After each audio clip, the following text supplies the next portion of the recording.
Coming up, back to school, the must-have items to stay safe if you're heading back into the classroom, plus virtual tutors. If you're in need of some extra help, tutoring services have gone remote, and it's paying off for some students.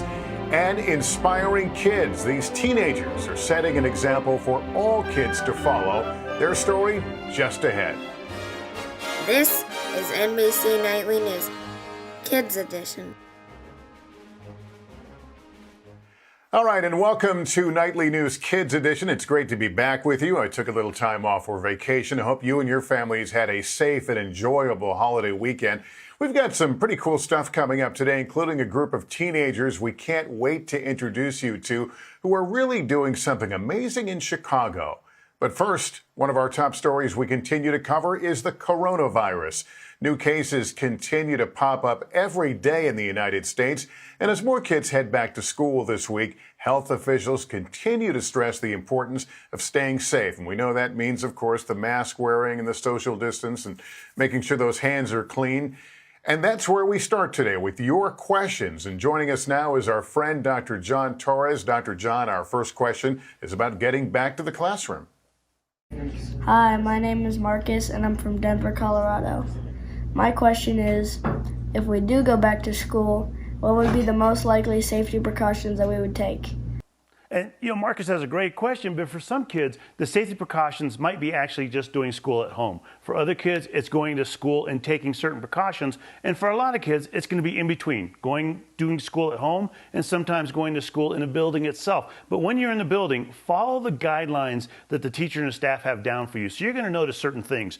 Maybe the desks are further apart. Maybe there's glass partitions between you and other students. When you eat lunch, you might not go to the cafeteria. You might eat lunch inside the classroom. You'll notice some staff members, they could be wearing face shields to protect themselves. They could be wearing goggles to protect their eyes, but they're all going to be wearing masks. That's something essential, especially if you can't social distance. And of course, lots and lots of hand washing or sanitize your hands if you can't get to a sink. But the one thing to remember is you want to make sure you do all of this, or at least try to do this, with a smile.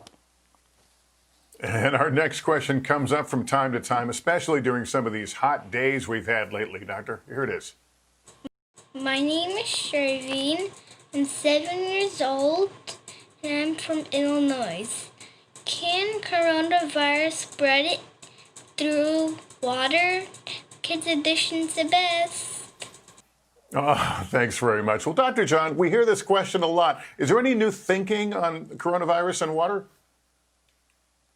No, there's actually the same thinking we've had over the last few months. It doesn't spread very well in the water. So it's not the water that you need to be worried about. It's the other people around the water. Whether you're at a pool, a lake, or the beach, you want to make sure that you social distance. Wear those masks when you're outside of the water if you can't keep 6 feet apart. But when you're in the water, make sure you take the mask off. But even more importantly, make sure you do stay 6 feet apart from everybody else once you're in that water. Again, the water's not the concern. The people there are. So you want to stay away from them as best as possible, so you can keep yourself and your family safe.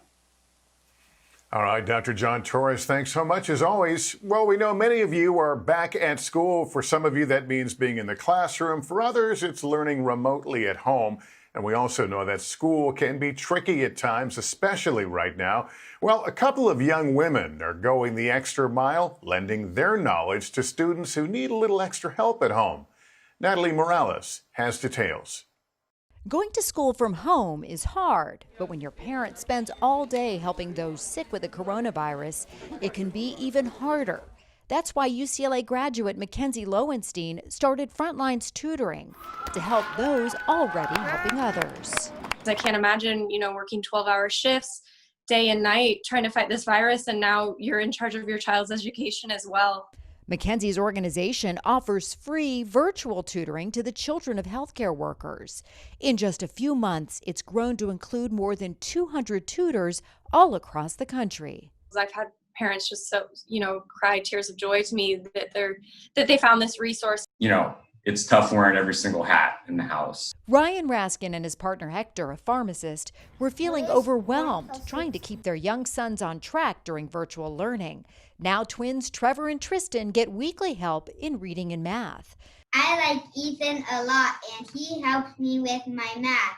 He is a great tutor. Ethan makes math really fun. Awesome. Good job, Trev. La escuela. Ryan says the tutoring has been a lifesaver.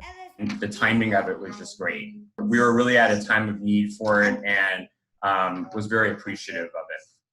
Like Mackenzie, when the pandemic hit, 16-year-old Sophia Scott looked for a way to give back. So she too started her own tutoring service, Quarantines Tutoring, focused on families that couldn't afford to pay for extra help. Not only with distance learning, but just with the general crisis of the coronavirus pandemic, a lot of families are experiencing economic hardship. Studies show that how much kids fall behind when school goes virtual can depend on their family's financial situation.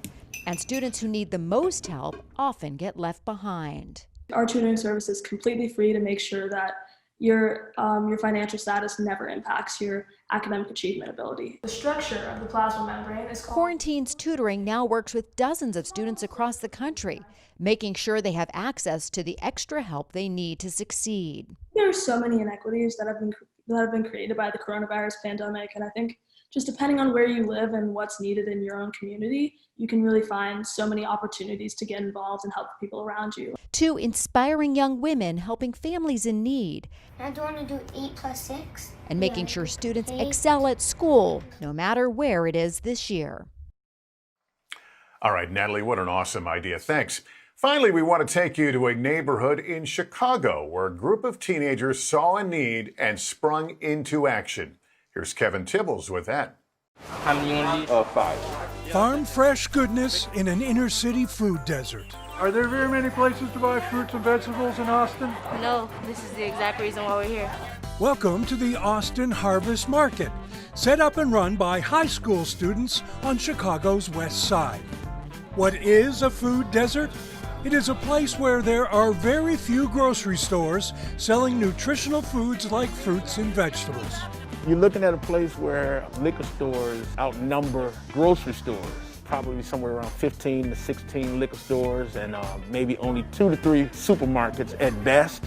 When these kids got the idea to open up shop, their youth group even purchased a liquor store and tore it down to create this space and sell wholesome food at affordable prices. It's only fruit and vegetables, no junk. They offer up everything from tomatoes and lettuce to fresh cut flowers to neighbors who often had to travel a long distance to shop. And it was all born out of a summer of angry protest that saw young people nationwide take to the streets.